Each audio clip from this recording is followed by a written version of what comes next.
Hi there, Mark Jaben here, Medical Director for the Haywood County Health Department, and let's talk about this pandemic. Time for the weekly update.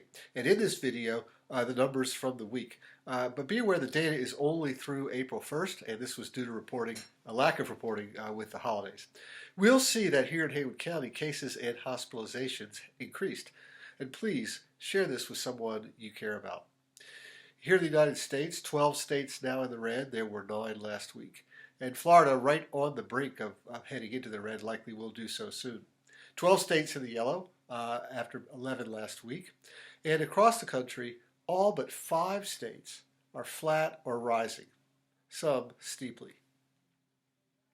Our neighbors, all a little bit down overall this week. In Tennessee, those counties adjacent to us in western North Carolina who were in the red last week, now in the orange.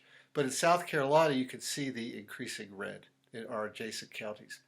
The popular travel sites, however, in both of those states are now down in the orange. Here in North Carolina, more red and less yellow in the west for sure. 6 counties in the red last week. Now there are 12 in the state in red. 29 yellow last week, 29 this week.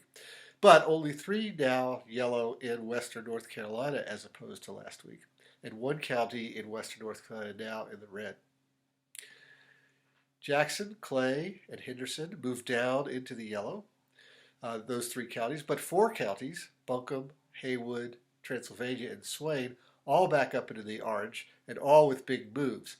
Now, we've not been following Cherokee County particularly, but they made a big move up into the red zone this week.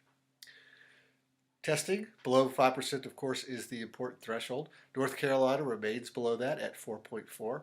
The big moves this week in terms of testing positivity, Jackson way down to 4.5, and Haywood up to 4.5, Macon up as well, above now that 5% threshold, still at 7.5. Other notable things, Hendersonville and Madison both continued their downward trend. As of Thursday, cases for the pandemic in Haywood County at 4,049. That's through Thursday. That's an increase of 68 over the last week. That's a 3-fold increase over just 2 weeks. Haywood County, as you've noted, is now up into the orange range. Deaths, there were none new this week, but 95 officially, and awaiting confirmation of 5 others.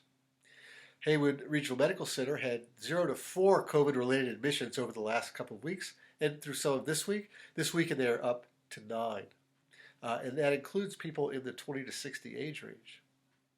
So we wondered last week if we were seeing a blip or an upward trend, and it's looking more and more like a surge beginning. And we won't see the effect of Easter and spring break until mid to late April. So don't expect vaccines alone to contain this. Don't forget, it takes all the measures. If you want to be together, especially if someone there is not fully vaccinated, and especially if that person has a high-risk health condition, treat it the same as if nobody is vaccinated. Full benefit comes 2 weeks after the second dose or 4 weeks after the single-dose J&J vaccine. And until then, if you gather outdoors, keep your distance, limit your time, wash your hands frequently, and please wear a face covering. So be well and be careful, especially right now.